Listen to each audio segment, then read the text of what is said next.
+1 അധിക ബാച്ച് അനുവദിച്ചതോടെ സർക്കാർ സ്കൂളുകൾ പ്രതിസന്ധി നേരിടുകയാണ്. അധിക ബാച്ചുകൾ അനുവദിച്ച 7 സ്കൂളുകളിലേക്ക് വിദ്യാർത്ഥികൾ കൊഴിഞ്ഞു പോകുന്നതോടെ സർക്കാർ സ്കൂളുകൾ ആശങ്കയിലായിരിക്കുകയാണ്. ഏറ്റവും അധികം ബാച്ചുകൾ അനുവദിച്ച മലപ്പുറം ജില്ലയിൽ 12 സർക്കാർ സ്കൂളുകൾ മാത്രമാണ് ഉൾപ്പെട്ടിട്ടുള്ളത്. +1 സീറ്റ് പ്രതിസന്ധി മറികടക്കാനാണ് സർക്കാർ അധിക ബാച്ചുകൾ അനുവദിക്കുന്നത്. എന്നാൽ അധിക ബാച്ചുകൾ കൂടുതലായും അനുവദിച്ച എയ്ഡഡ് സ്കൂളുകളിലേക്ക് വിദ്യാർത്ഥികളുടെ ഒഴുക്ക് തുടരുന്നതോടെ സർക്കാർ സ്കൂളുകൾ പ്രതിസന്ധിയിലാകുമോ എന്ന ചോദ്യമാണ് ഉയരുന്നത്. പ്രതിസന്ധി എങ്ങനെയെന്ന് പരിശോധിക്കാം. ബാച്ച് ആവശ്യമുള്ള സ്ഥലങ്ങളിലാണ് അനുവദിച്ചതെന്നാണ് സർക്കാരിന്റെ വാദമെങ്കിലും നിലവിലെ കണക്കുകൾ ഇതിനെതിരാണ്. +1 ബാച്ചുകളിലേക്ക് ബുധനാഴ്ച സ്കൂൾ ട്രാൻസ്ഫർ വഴി പ്രവേശനം തുടങ്ങിയതോടെ സർക്കാർ ഹയർ സെക്കൻഡറി സ്കൂളുകളിൽ നിന്ന് വിദ്യാർത്ഥികൾ കൂട്ടത്തോടെ കൊഴിഞ്ഞുപോയി തുടങ്ങി.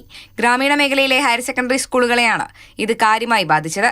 പ്രവേശനം ലഭിക്കാതെ പുറത്തു നിൽക്കുന്ന കുട്ടികൾക്കാണ് പുതുതായി അനുവദിക്കുന്ന ബാച്ചുകളിൽ പ്രഥമ പരിഗണന നൽകേണ്ടിയിരുന്നത്.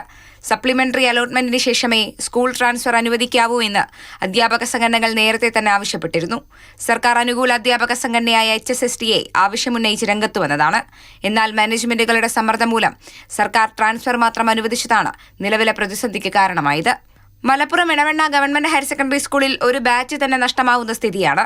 ബയോസയൻസ് ബാച്ചിലെ 130 കുട്ടികളിൽ 86 വിദ്യാർത്ഥികളും ട്രാൻസ്ഫർ വാങ്ങിപ്പോയി. മൂത്തേടം സ്കൂളിൽ നിന്ന് 66ഉം നെല്ലിക്കുത്ത് സ്കൂളിൽ നിന്ന് 52 വിദ്യാർത്ഥികൾ പോയി. മലപ്പുറം, പാലക്കാട്, കോഴിക്കോട്, കാസർഗോഡ് ജില്ലകളിലെ 117 സ്കൂളുകൾക്കാണ് 120 അധിക ബാച്ച് അനുവദിച്ചത്. ഇതിൽ 60 ബാച്ചും മലപ്പുറത്താണ്. എന്നാൽ അതിൽ 12 സർക്കാർ സ്കൂളുകളേയുള്ളൂ. നിലവിൽ താൽക്കാലിക ബാച്ച് എന്ന നിലയിലാണ് അനുവദിച്ചിട്ടുള്ളതെങ്കിലും ഇതിലധികവും സ്ഥിരപ്പെടുമെന്നു തന്നെയാണ് മാനേജ്മെന്റുകൾ കരുതുന്നത്. അങ്ങനെയെങ്കിൽ ബാച്ചുകൾ നഷ്ടപ്പെട്ട് നിലനിൽപ്പ് തന്നെ ഭീഷണിയിലാകും മലബാറിലെ പല സർക്കാർ സ്കൂളുകളും. മാതൃഭൂമി ന്യൂസ്, മലപ്പുറം.